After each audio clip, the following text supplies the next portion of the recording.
துறை ரீதியாக உங்களுக்கு நெருக்கடி கொடுக்கறதுக்காக இந்த மாதிரிலாம் செய்யப்படுதுன்னு யாரும் எந்த ஒரு சில நபர்கள் எந்த அரசையோ இல்ல அரசு சார்ந்த நிறுவனங்களையோ மிரட்டிலாம் பார்க்க முடியாது. சரியா, யார் தவறான நபர்களோ இப்ப இந்த மாதிரியான நபர்கள்லாம் உடனடியாக நடவடிக்கை எடுக்கப்பட்டு அவர் மீது சட்டப்பூர்வமான நடவடிக்கை எடுக்கப்படுகிறது அரசோடைய. எந்த தனிநபரும் யாரும் அரசையோ அரசு சார்ந்த நிறுவனத்தையும் மிரட்டி பார்க்க முடியாது. யாரும் அரசு சார்ந்த நிறுவனத்தை ஹேண்டிலும் பண்ண முடியாது. ஸோ இதெல்லாம் ஒரு அரசோடைய நிறுவனம், அரசு சார்ந்த மக்களுக்கான நிறுவனம். இதை எந்த தனிநபர் ஹேண்டில் பண்ணணும்னு நினைச்சாலும், எந்த தனிநபர் இதுல உள்ள போது எதுவும் செய்யணும்னு நினைச்சாலும் கடுமையான நடவடிக்கைகள் கண்டிப்பா எடுக்கப்படும் என்பது முதலமைச்சர்.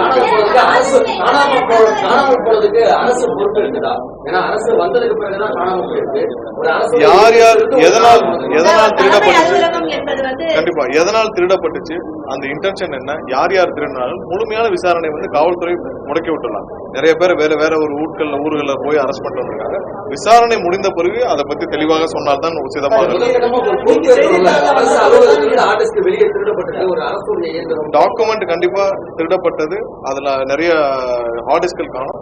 அது அனைத்தும் கணக்கிடும் பணிகள் நடந்துட்டு கணக்கிட்ட பிறகு சிசிடிவி ஃபுட்டேஜ் எல்லாத்தையும் வச்சுதான் விசாரணை நடந்துட்டு வருது. சிசிடிவி ஃபுட்டேஜ் எங்கெங்க இருக்குன்னு சொல்லிட்டு இது போக மற்ற இடங்கள்ல இருக்கு. இப்ப நீங்க இதுக்கு கிரீன் எனர்ஜிக்கு பாத்தீங்கன்னா நமக்கு திருநெல்வேலி உடங்குடியில இருக்கு. ஸோ ஒவ்வொரு இடத்துலயும் நம்ம எங்கெங்கெல்லாம் சென்சிட்டிவ் டாக்குமெண்ட்ஸ் இருக்கோ அது எல்லாத்தையும் கணக்கிடும் பணிகள் நடந்திருக்கு. எங்கெங்கெல்லாம் கடந்த 5 ஆண்டுகளில் ஒரு சில நபர்கள் மீது நம்ம நடவடிக்கை எடுத்தோம், அவர்கள் சம்பந்தப்பட்ட அனைத்து விஷயங்களும் நம்ம கோல், ஆஷ், தெர்மல் பவர் ஸ்டேஷன்ல நிறைய தனியார் நிறுவனங்களுக்கு கான்ட்ராக்ட் கொடுக்கப்பட்டுள்ளது. ஸோ அந்த நிறுவனங்கள் சம்பந்தப்பட்ட விஷயங்கள் அனைத்தையும் நம்ம கணக்கிடும் பணிகள், எல்லா சென்சிட்டிவ் டேட்டாஸையும் நம்ம பேக்கப் எடுக்க சொல்லிப்போம். அனைத்தையும் எடுத்துட்டு இருக்காங்க. ஒரு சில நாட்கள் அனைத்தும் பேக்கப் எடுக்கப்படும். ஏற்கனவே டிரான்ஸ்ஃபர் ஊழல் சம்பந்தப்பட்ட அனைத்து விஷயங்கள் நம்ம ஆல்ரெடி ஹேண்ட் ஓவர் பண்ணிட்டோம். தேவையான டாக்குமெண்ட்ஸ், தேவையான விஷயங்கள் அனைத்தும் சிபிஐக்கு ஹேண்ட் ஓவர் பண்ணப்பட்டுச்சு. கண்டிப்பா எந்த இடத்துலயும் யாரும் தப்பிக்க முடியாது. ஒரு சில ஹார்ட் டிஸ்க் எடுத்துட்டு அவங்க தப்பிக்கலாம் நினைக்கிறாங்க. அதோட டேட்டா கண்டிப்பா நமக்கு டிஜிட்டல் ஃபார்மெட்ல இல்லாம மேனுவல் ஃபார்மெட் இருக்கும். ஸோ அது எல்லாத்தையும் வேலிடேட் பண்ற பணிகள் நடந்துட்டு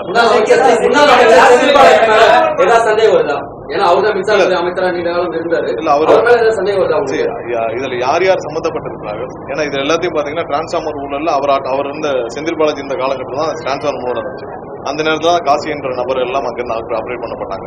ஸோ அவர் இருந்த காலகட்டத்தில் இருந்த ஊழல்கள் தான் சமீபத்தில் சிபிஐக்கு போச்சு.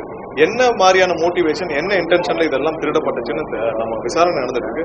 விசாரணை நடக்கும் பொழுது நான் எது சொன்னாலும் அது சரியாக விசாரணை முடிந்த பிறகு காவல்துறை வழியாக சொன்னாங்க.